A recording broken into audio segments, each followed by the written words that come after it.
Assalamualaikum warahmatullahi wabarakatuh. Bismillahirrahmanirrahim.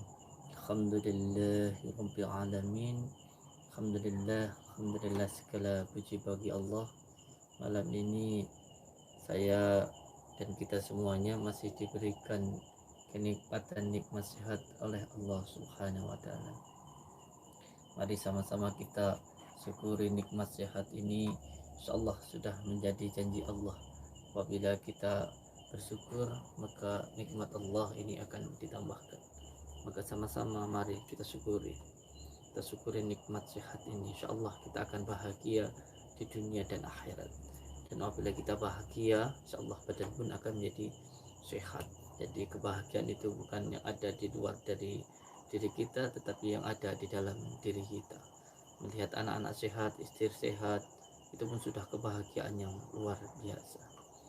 Mari sama-sama kita syukuri, kita gunakan nikmat sehat itu untuk menjalankan segala perintah Allah dan menjauhi segala larangan-larangannya. Kedua kalinya salawat dan salam, mari sama-sama selalu kita sanjungkan kepada junjungan kita Habibina wa Nabiyana Muhammad sallallahu alaihi wasallam. Insyaallah bila kita sering membaca solawat, semua keinginan kita, semua yang kita lakukan akan dilindungi, akan dimudahkan oleh Allah. Karena amalan yang paling mustajab, yang paling cepat, dan yang paling ampuh adalah solawat.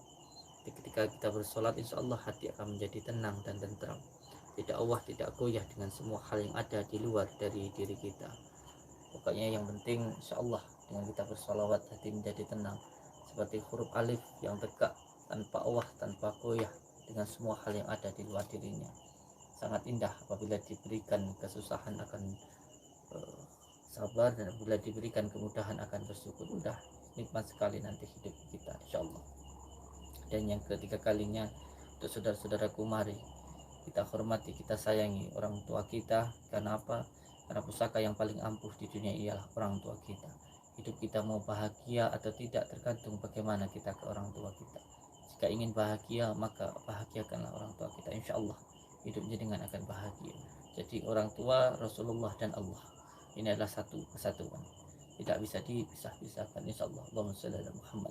Dengan mencintai Rasulullah, kita kalau mencintai Allah pasti akan mencintai Rasulullah, dan kalau mencintai Rasulullah pasti akan mencintai orang tua kita. Amin ya rabbal alamin. Alhamdulillah saudaraku semuanya, malam ini saya sudah berada di dekat rumahnya nenek-nenek yang sangat zolim, nenek-nenek sihir yang insyaallah akan kita sadarkan. Insyaallah kita akan menyadarkan nenek-nenek sihir ini. Mohon doanya kepada saudaraku, semoga nenek ini segera sadar ya. Jangan sampai beliau nanti, mohon maaf, meninggal dalam keadaan yang masih kemusyrikan seperti ini. Jadi intinya kita lakukan saja apa yang bisa kita lakukan, selebihnya nanti serahkan kepada Allah. Karena kewajiban saya hanya berikhtiar dan berusaha, dan Allah yang menentukan. Yang penting saya sudah berusaha di jalan Allah. Bismillah, bismillah, bismillah. Allah.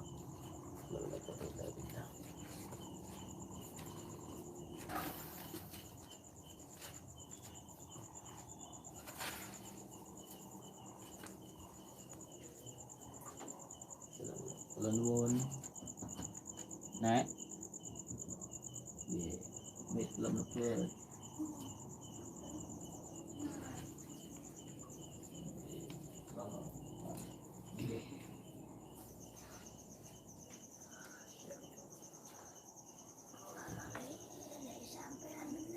Nggih. Selamat malam nggih.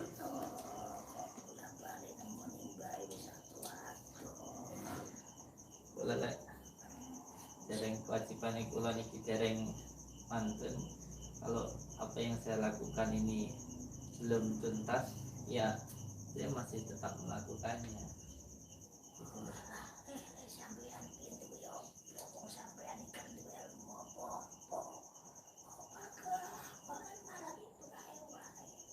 Saya ingin jenengan itu bertobat.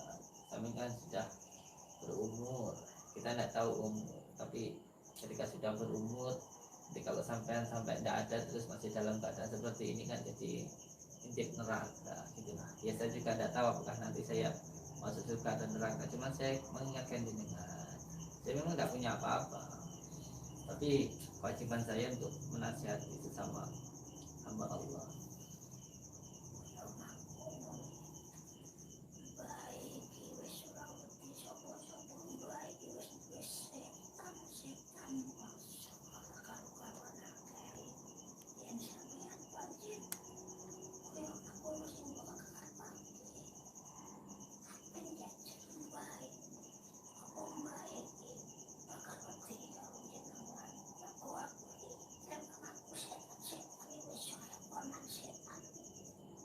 Jadi dengan takut dengan siapa-siapa, tidak takut dengan siapa-siapa, karena sampean punya banyak jin, sampean punya banyak setan, sampean tidak takut dengan siapapun.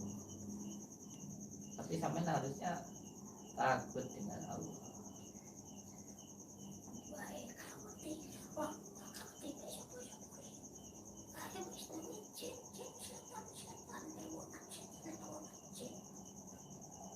Sampean nggak takut siapa-siapa karena punya jin-jinnya setan-setan.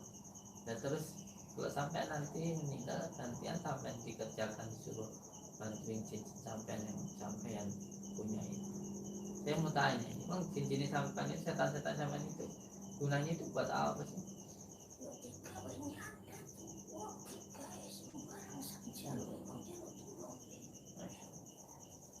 Jadi punya jin, punya setan itu malah untuk menyakiti seseorang, untuk menyakiti seseorang.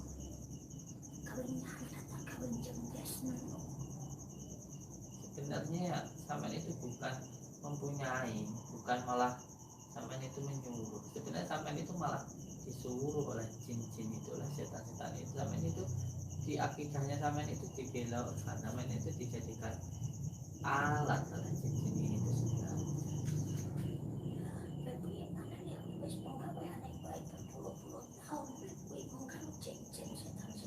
Insya Allah. Tidak ada keinginan untuk bertobat lah.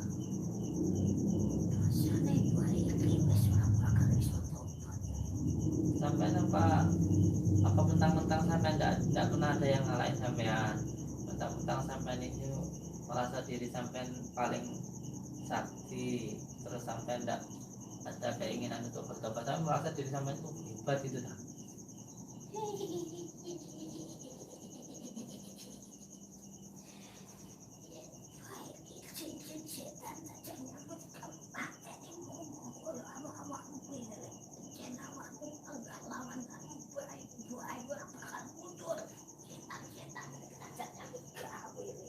Masya Allah. Sampean itu sebenarnya diperalat oleh jin-jin. Sampean itu diperalat, dan sampean itu dikuasai hawa nafsu. Sampean bisa seperti itu kenapa teman? Sampean bisa jadi seperti itu. Kenapa teman itu?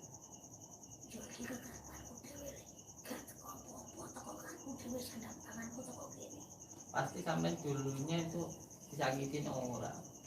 Saya itu sok ngerti, teman saya rasakan jaringan itu dulunya disakitin orang, terus sampean itu belajar ilmu-ilmu, nyepi-nyepi, tapa-tapa, itu akhirnya didatengin banyak setan karena niat sampean itu untuk balas dendam.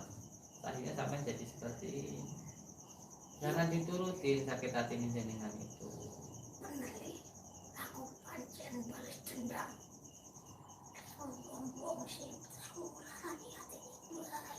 Sampai dulu waktu masih mudanya sering sakitin orang, dihina orang. Jangan diikuti sakit hati jenengan itu. Jangan diikuti. Sampai nanti malah diperat hawa nafsu. Sampai nggak akan pernah bahagia seumur hidup jenengan. Kalau nurutin sakit hati, orang yang bikin sakit hati jenengan ya sudah, biarkanlah, itu hubungannya dengan Allah, dengan Tuhan. Sampai nggak disakiti, sampai orang baik, terus sampai disakiti orang jadi orang jahat. Berarti sampean itu malah sama bedanya, apa bedanya dengan orang-orang yang kita sampean dulu itu.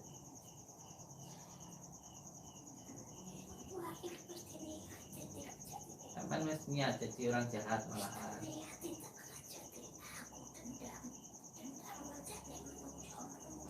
Masya Allah. Jangan jadi orang jahat hanya karena dijahati sampean itu. Aku dendam, aku balas dendam. Saya tahu, saya merasakan apa yang sampai. Oh, saya lagi wirid itu. Insya Allah saya melihat tentang apa yang sampai rasakan kemarin-kemarin. Cuman kan begini sekarang. Orang yang nyakiti sampean kan sudah sampai lampiaskan. Dan terus sekarang sampean itu dikuasai oleh hawa nafsu, oleh jin-jin. Diperalat sampean itu sejatinya.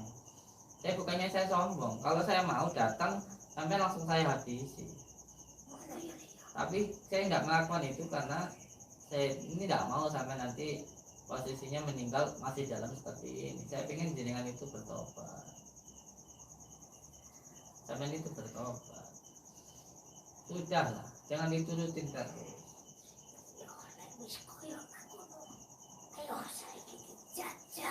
Sampai pengen jajal saya lagi. Saya pengen nyoba saya lagi.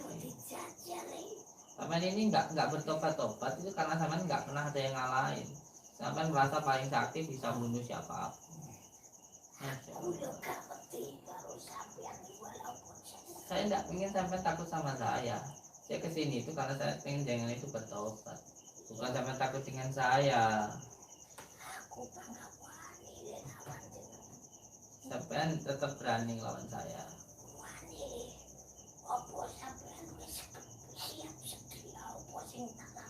Tak karepe panjenengan.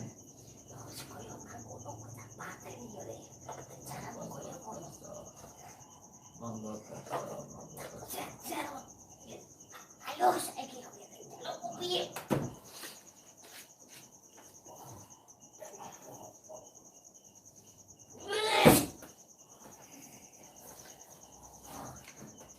Kenapa?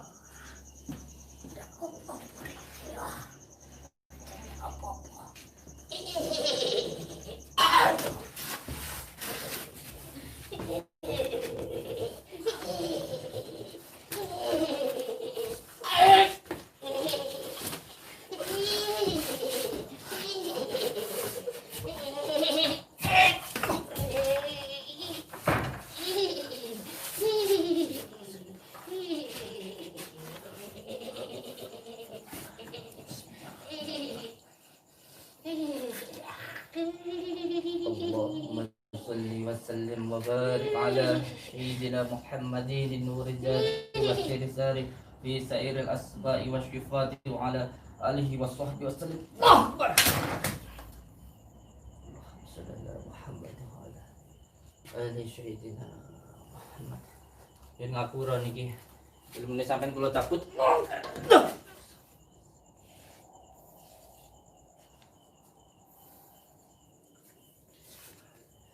Ngapura ilmune panjenengan saya cabut sampai tidak punya ilmu apa pun karena jenengan merasa paling hebat, merasa paling sakti. Pada akhirnya jenengan merasa seperti Firaun, merasa diri sampai itu tidak bisa dikalahkan. Ingat bah, kita ini hanya seperti wayang, ada dalang yang menjalankan kita. Kita hidup ini ada yang menghidupkan. Jangan kita itu ketika disakiti seseorang, dihina oleh orang, terus sampai jadi orang jahat seperti ini. Mereka yang menyakiti jenengan sangat-sangat suka, bangga, membuat sampean menjadi sengsara. Buat apa kita ngadain seseorang? Sama seperti kita itu ditantang sama babi yang penuh najis. Kalau kita melayani, kita masuk ke jurang najis. Memang dia itu bernajis. Buat apa dilayani? Untuk apa? Kami malah jadi sengsara. Ingat, kebahagiaan kalian ada enggak selama ini melakukan seperti ini? Ada kebahagiaan enggak? Tidak ada. Yang ada hanya apa? Tambah sakit hati sampean. Rutin hal-hal seperti itu. Sudahlah. Nanti sampai melakukan itu tambah sakit, semakin sampai sakit, bukan semakin sembuh. Hanya senang sesaat, tapi batin sampai juga menangis kan gitu, ya. Itu sudah. Mulai sekarang kamu melakukan seperti ini lagi. Ingat Allah, ya. Kita ini cuma berapa sih? Terus jenengan sekarang sudah berumur.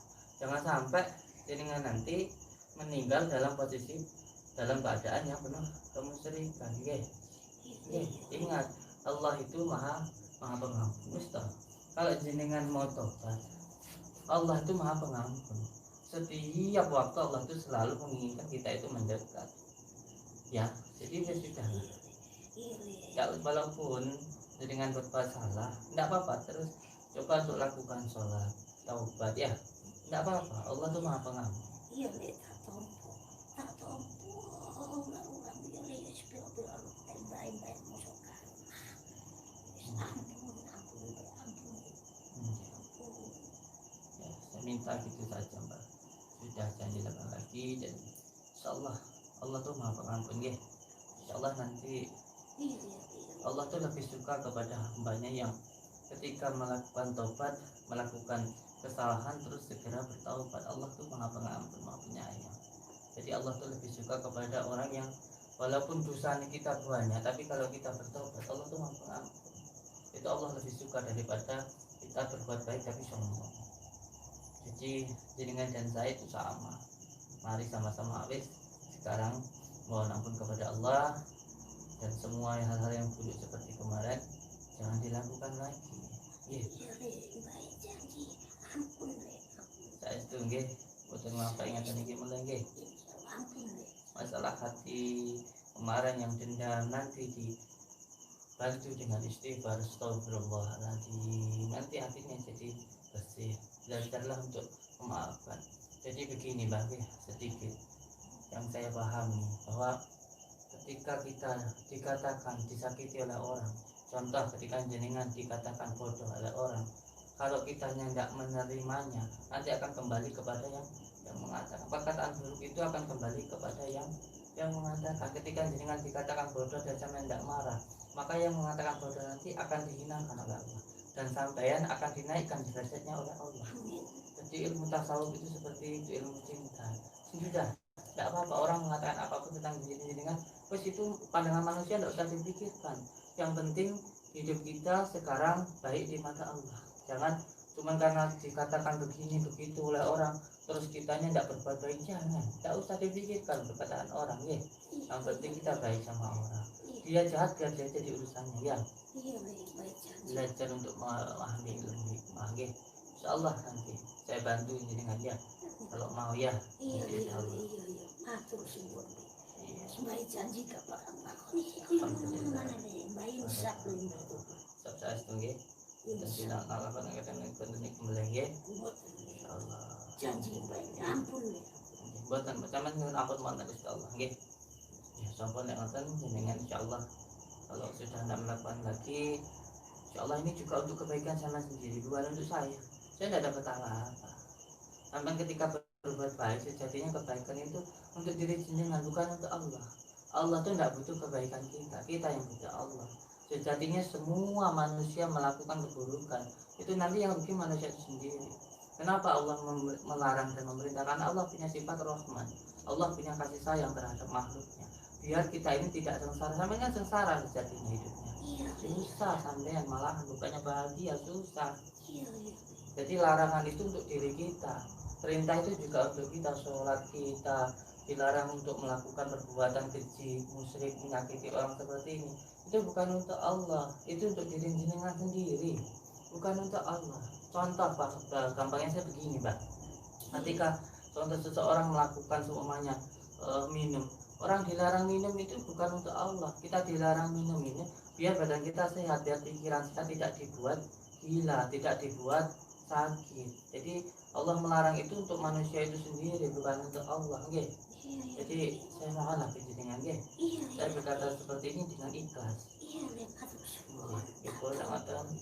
Kalau memang hati jenengan, saya masalah hati itu urusan Allah. Tapi yang penting saya sudah menyampaikan ke jenengan, sudah hentikan seperti ini.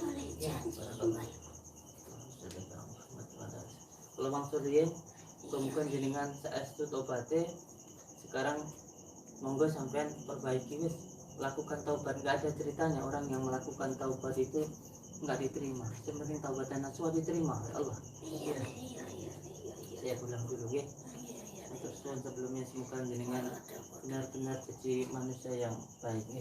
Assalamualaikum warahmatullahi wabarakatuh.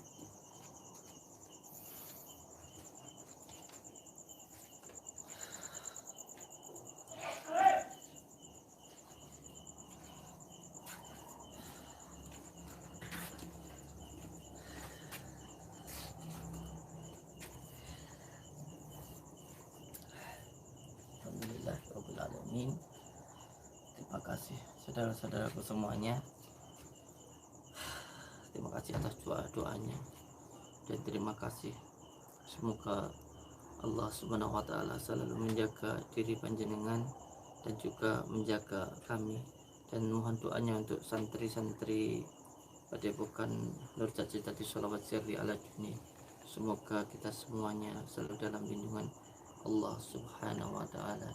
Saya mohon maaf apabila ada hal-hal yang mungkin tidak berkenan di hati panjenengan, dan saya ucapkan terima kasih atas doanya, dan semoga saya masih diberikan kesempatan umur untuk terus berbuat untuk seseorang, untuk umat, dan untuk orang yang membutuhkan, karena hanya ini yang bisa saya lakukan. Semoga Allah meridhai apa yang saya lakukan. Terima kasih saudaraku semuanya dimanapun berada. Semoga jenengan semua selalu dalam lindungan Allah, mendapatkan rezeki yang berkah, barokah, berlimpah. Amin ya rabbal alamin. Semoga jenengan semuanya dilindungi oleh Allah, dilindungi dari penyakit yang diakibatkan oleh jin, oleh manusia, ataupun oleh diri sendiri. Wabillahi taufiq wal hidayah. Wassalamualaikum warahmatullahi wabarakatuh.